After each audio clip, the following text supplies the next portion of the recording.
Hello, my name is Remo Monti. I'm a PhD student at the Hasse-Plattner Institute and the Berlin Institute for Medical Systems Biology at the MDC Berlin. My talk has the title Seak Marries Regulatory Genomics Deep Learning with Rare Variant Association Tests. Seak stands for Sequence Annotations and Kernel-Based Tests. It's a Python package available on our GitHub page and still very much under development. Seak extends rare variant association tests using deep learning-derived functional predictions. This way, we arrive at more biologically interpretable associations and hope to increase the statistical power of these rare variant association tests. In the UK Biobank whole exome sequencing study, like in other whole genome or whole exome sequencing studies, we primarily deal with rare variants. 96% of these variants have minor allele frequencies below 0.1%. In order to use these variants in association tests, special tests like burden or kernel-based tests are used that aggregate the signals of many variants within groups. Variant annotations can further help to separate potentially causal from inconsequential variants. This has been shown in these two recent studies in the UK Biobank.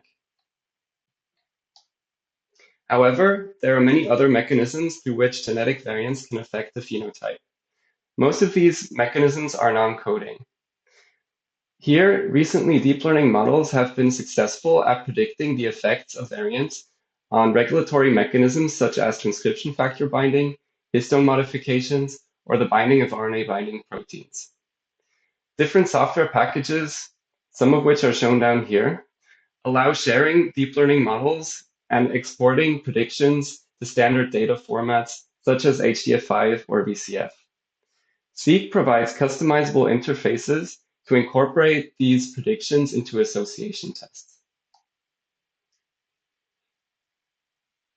As soon as we incorporate these predictions into the association test, this becomes similar to testing specific biological hypotheses. For example, if we incorporate protein loss of function or missense annotations, we can investigate if variants with predicted coding effects are associated with the phenotype. Alternatively, we could also test if non-coding mechanisms are at play by incorporating RBPs or the predictions for the binding of transcription factors. Seak can handle all of these different cases, also the case without variant effects, but it's been mostly developed with this final case in mind. More specifically, Seak defines interfaces to iterate over regions, identify the variants that overlap those regions, load their genotypes G and their variant annotations V, and integrate those into kernel-based association tests.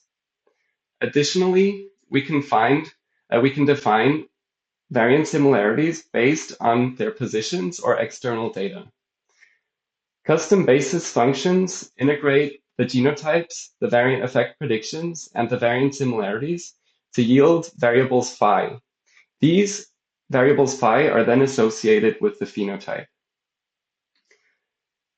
Our implementation is based on the fast variance component score tests as implemented in FastLMM set. This also allows us to correct for population stratification and relatedness using a 2 random effects linear mixed model. Additionally, conditional tests can be performed based on a second set of variants or other variables that change for every gene or region. The function f that maps the genotypes to these intermediate variables phi can be customly defined and integrate many different types of evidence or even combine different annotations. We demonstrate Seak with a set of experiments where we perform gene-based tests against 3 biomarkers, C-reactive protein, ApoA, and ApoB. First, we perform gene-based tests without any variant effect predictions. This is our baseline experiment. Then we go on to replicate a recent study by incorporating protein loss of function variant effect predictions from the ensemble variant effect predictor. Finally, we use DeepRipe together with Django to predict the effects of the rare variants on the binding of 12 different quality-controlled RBPs. These variant effect predictions for the RNA binding proteins are then incorporated into the association test while conditioning on protein loss of function variants. For this final experiment, we also use a special kernel that locally collapses variants based on their position and the direction of the variant effect. Using this approach, we are able to recover the top hits from the previous study in our baseline and protein loss of function models. Additionally, we find hits with the RBP models that were not found before. For example, we find that the gene histone deacetylase 2 contains 15 variants that are predicted to alter the binding of ELAV-like 1, and this change in binding is then associated with the phenotype C-reactive protein. In fact, both of the top hits we get here for C-reactive protein have plausible roles in inflammation. Our final hit, lipoprotein lipase, has been previously associated with ApoA1 in common variant association studies and also is a plausible hit.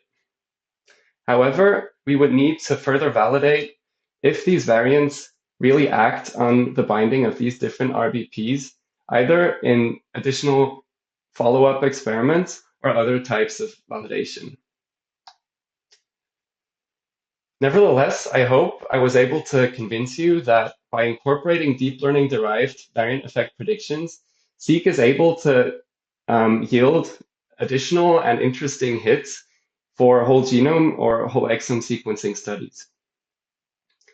In the future, we plan to apply Seak to whole genome sequencing studies. This is where we see its real application. Also, we hope to improve the basis functions and kernels that are provided in the package, incorporate different types of variant effects, and look at other phenotypes.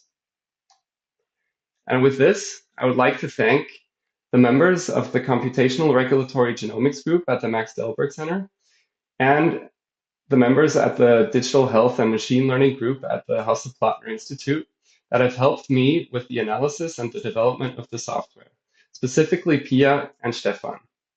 And now I'm looking forward to your questions. Thank you.